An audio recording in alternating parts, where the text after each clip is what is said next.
Lion, the Witch, and the Wardrobe by C.S. Lewis. Chapter 1. Lucy looks into a wardrobe. Once there were 4 children whose names were Peter, Susan, Edmund, and Lucy. This story is about something that happened to them when they were sent away from London during the war because of the air raids. They were sent to the house of an old professor who lived in the heart of the country, 10 miles from the nearest railway station and 2 miles from the nearest post office. He had no wife, and he lived in a very large house with a housekeeper called Mrs. McGrady and 3 servants. Their names were Ivy, Margaret, and Betty, but they do not come into this story very much.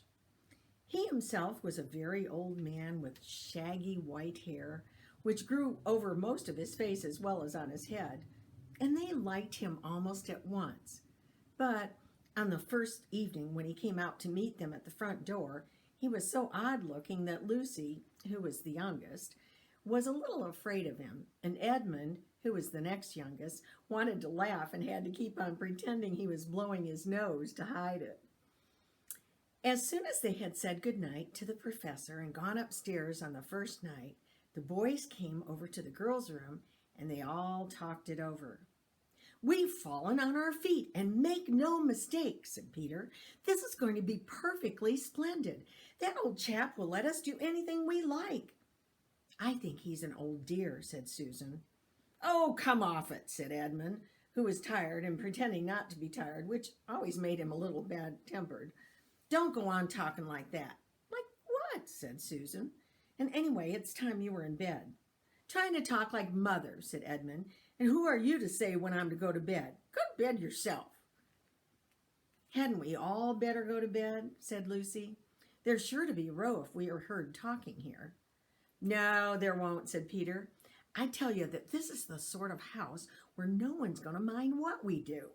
Anyway, they won't hear us. It's about a 10 minutes walk from here down to that dining room, and any amount of stairs and passages in between." "What's that noise?" said Lucy suddenly. It was a far larger house than she had ever been in before, and the thought of all those long passages and rows of doors leading into empty rooms was beginning to make her feel a little creepy. "It's only a bird, silly," said Edmund. "It's an owl," said Peter. "This is going to be a wonderful place for birds. I shall go to bed now, I say, and let's go and explore tomorrow. You might find anything in a place like this. Did you see those mountains as we came along? And the woods?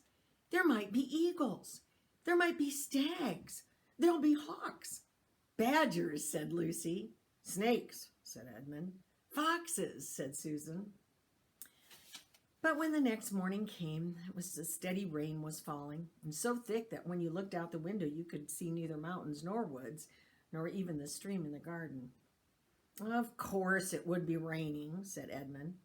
They had just finished breakfast with the professor and were upstairs in the room he had set apart for them, a long, low room with 2 windows looking out in one direction and 2 in the other. "Do stop grumbling, Ed," said Susan.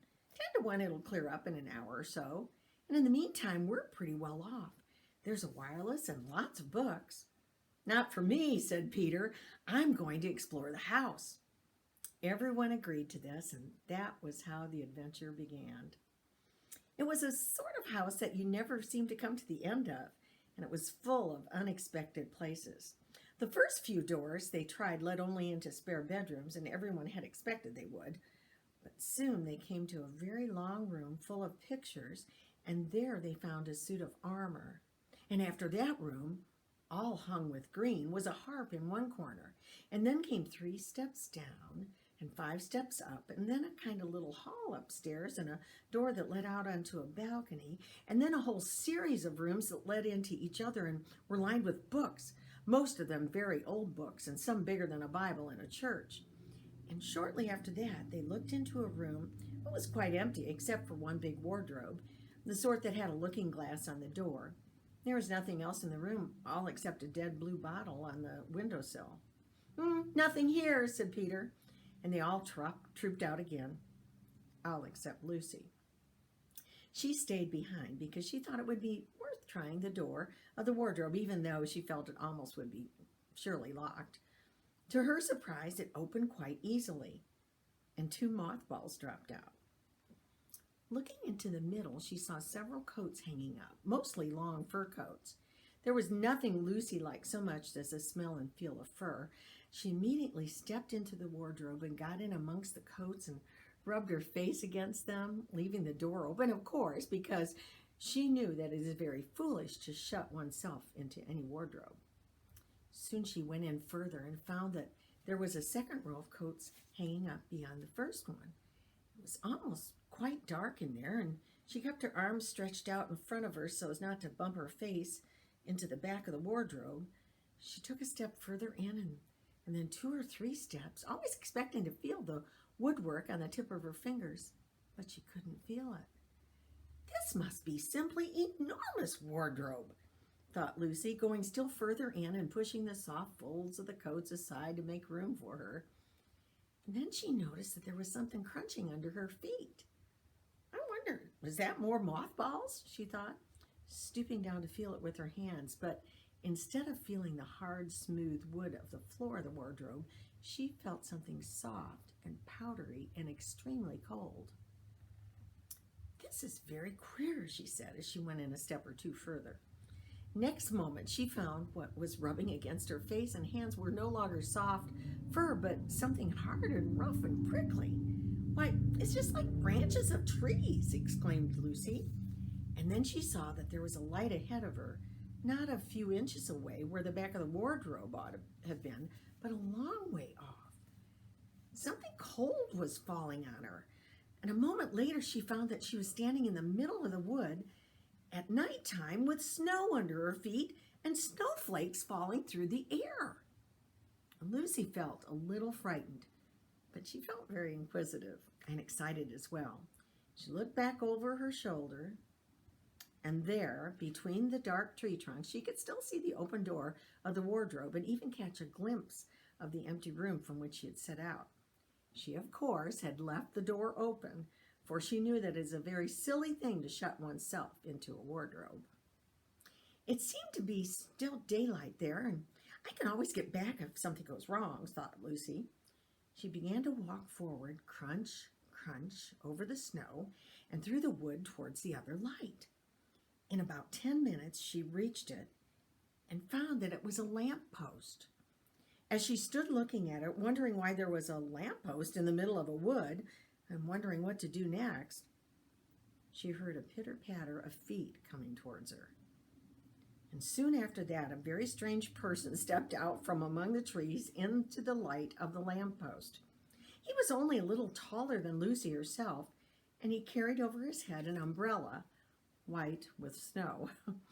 From the waist up, he was like a man, but his legs were shaped like a goat's. The hair on them were glossy black, and instead of feet, he had goat hoofs. He also had a tail, but Lucy didn't notice that at first because it was neatly caught up over the arm that held the umbrella so as to keep it from trailing in the snow. He had a red woolen muffler around his neck, and his skin was rather reddish too. He had a strange but pleasant little face with a short pointed beard and curly hair, and out of his hair there stuck 2 horns, one on either side of his forehead. One of his hands, as I have said, had the umbrella, and in the other he carried several brown paper parcels. What with the parcels and the snow, it looked like he had just been doing his Christmas shopping. He was a fawn. And when he saw Lucy, he gave such a start of surprise that he dropped all his parcels. "Goodness gracious me!" exclaimed the fawn.